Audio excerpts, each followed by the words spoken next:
What happened? If the amount of funds increases, supply increases, supply shift to the right, and we have a new interest rate, which is lower than the previous one, right? So what is the impact? Right now, the interest rate is higher, and the other foreign countries, they see that, okay, US interest rate is higher right now. We should invest over there. Governments are giving loans to the US government.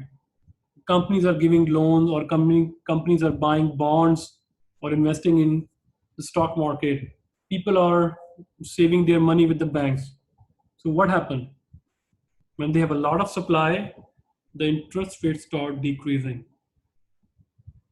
When interest rates start decreasing, what does it mean?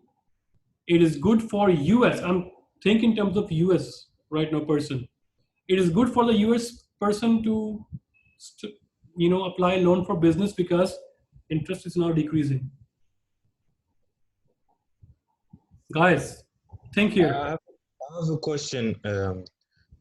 Wait, Florian. Let me complete this argument. You are in US citizen. You are a US citizen. You are in US, and right now interest rates are higher. When interest rates are higher, the businessmen, they are reluctant to apply for business loans, right? It means the entrepreneurs, the business development is not very good because interest rate is higher. So what happened? In order to attract a lot of capital to the United States, government increases the taxes, right? I think I should make a flow chart here, that would be more helpful here. So this is, for example, US, and what happened in US? Interest rate is right now higher.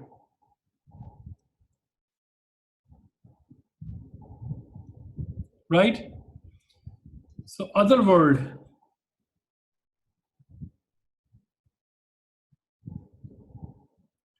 countries, they start supplying money to US. Dollar increases, right? When dollar increases, then the banks, they were giving higher interest rate. For when supply increases, we saw that when supply increases, interest goes down.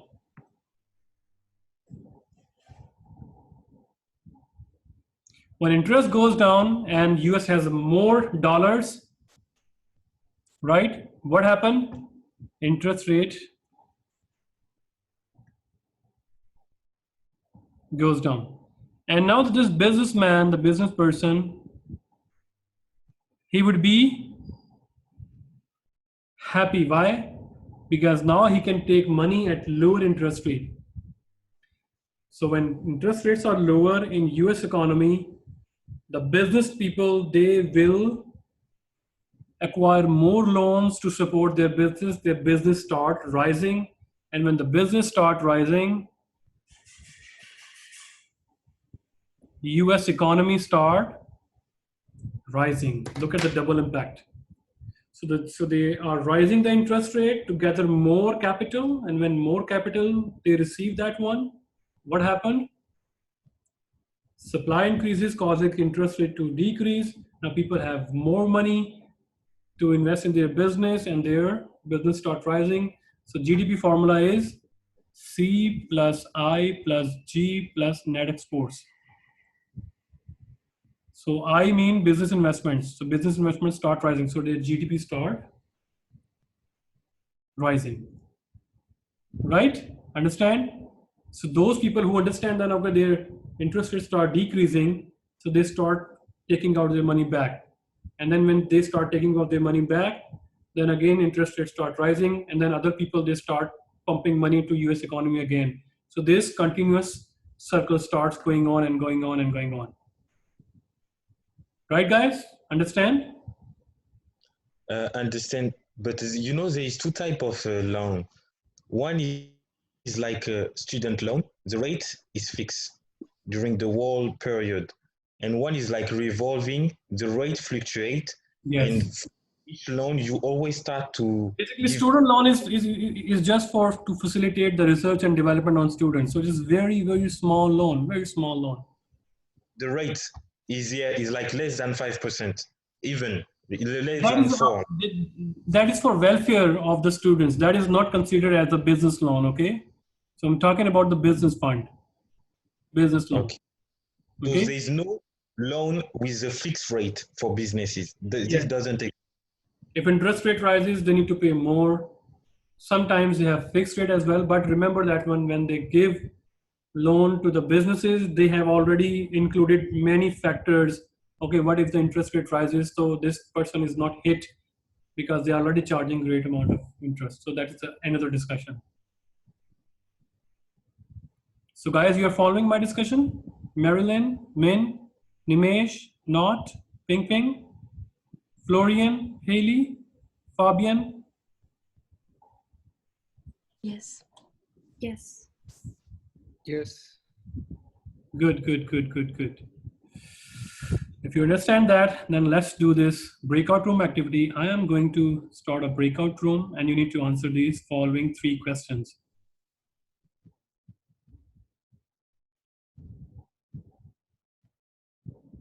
Here we go. Where is that one? Breakout room. So I'm making 3 breakout rooms, and all you need to do is one picture or one answer from 4 people group activity. Please take a picture, and remember, in breakout room the requirement is that you need to turn on your camera. Okay, please follow the instruction. I'm going to open the breakout room right now. Please join the discussion, breakout room discussion. So for those who are watching this online, I'm going to stop the video right now. I'm going to be resuming the video, recording the video after the breakout room activity. Okay, everyone, welcome back after breakout room activity. So please send your answers, group answers in our international finance group. So let's talk about the solution. So for number 1, assume that the dollar is presently weak and is expected to strengthen over time. How will these expectations affect the tendency of US investor? Now think of yourself, you are in US and US currency is expected to strengthen. So what you should do? Invest in your home currency or invest outside? Of course, you are in US, invest in your own home country. Why? Because your home country's currency is expected to strengthen, right? Number 2, explain how low US interest rates can affect the tendency of US based MNCs to invest abroad. So low interest rates cost investors and or businesses there put their money to invest on the market.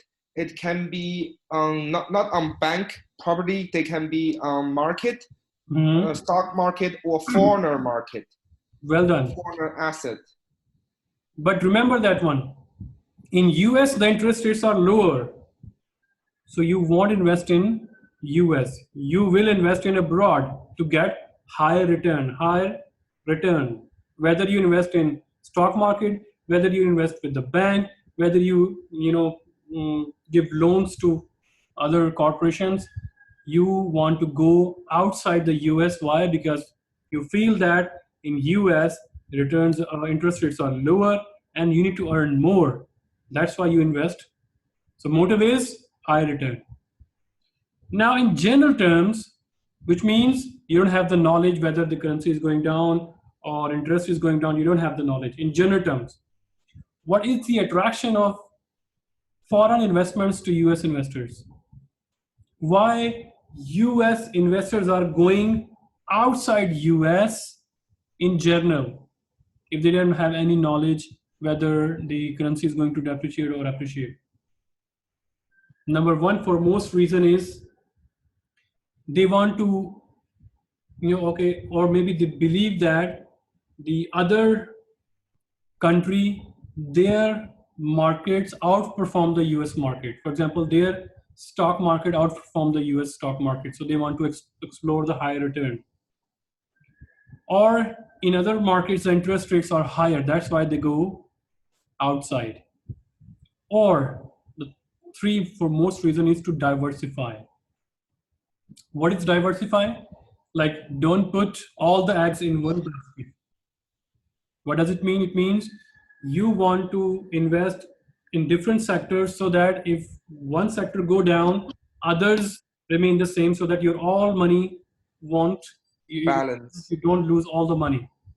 So similarly, if you are investing in outside US, so you are betting that if there is a turmoil or there is a depression in US, so that my all money is not going down with the US, I have other countries to survive as well. So they want to diversify. Here we go. So you can take a picture, or I would be including in our PDF file, so you can just read that one later as well and compare your answer over there. Right?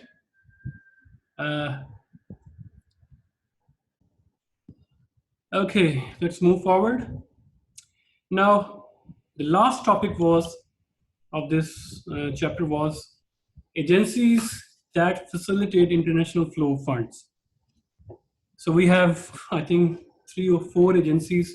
And most of the agencies we already know that. So number one is that facilitate the flow of funds is the IMF. Its main objectives are to promote cooperation, promote stability in exchange rate system, promote temporary funds, like embarrassment of trade, like who is going to fulfill this deficit, right? You are exporting less, importing more. So the difference is who is going to pay that one, IMF or World Bank, right?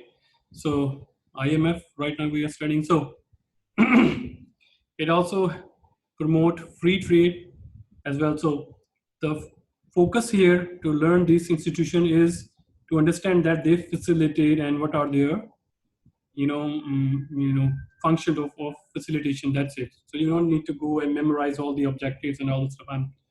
I don't recommend to memorize all these objectives and all the stuff, because this is another topic, that is capital markets. On that one, that okay, what is the function of IMF and all this stuff. Okay, right now you just need to understand that okay, there are some international agencies who facilitate the flow of funds. For example, how if there is a trade deficit, so who is going to fulfill that deficit? Okay, you need to have some loan from IMF. Okay, one institution is there. So compensatory financing facility attempts to reduce impact of export instability on countries. So they have a facility like you are having a facility with your bank. If money is running out, so they can give you extra loan and they charge some interest. So it's like a country. It's like countries bank. Countries open the account in form of foreign currencies with this bank and make payments. It's country-wise. Number 3, financing is measured in special drawing rights. No, okay. Special drawing rights are, for example, if IMF announced that, okay, I only deal in dollars, then of course, any country who want to have a loan, IMF will give in terms of dollars. Any company who wants to have a payment, IMF facilitate the dollar. So it means the value of the dollar